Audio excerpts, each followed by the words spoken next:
குயில் ஆடாத மயில் நானாக இருந்தேனே. பூவோடு வரும் காற்றாக என்னை நீ சேர தெளிந்தேனே.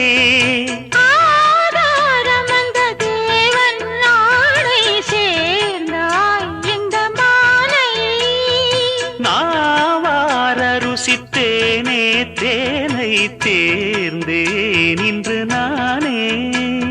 வந்த துணையே வந்து அணையே, அந்த முள்ள சந்திரனை சொந்தம் கொண்ட சுந்தரியே. சாமி கிட்ட சொல்லி வச்சு சேர்ந்தது இந்த செல்ல கிளியே.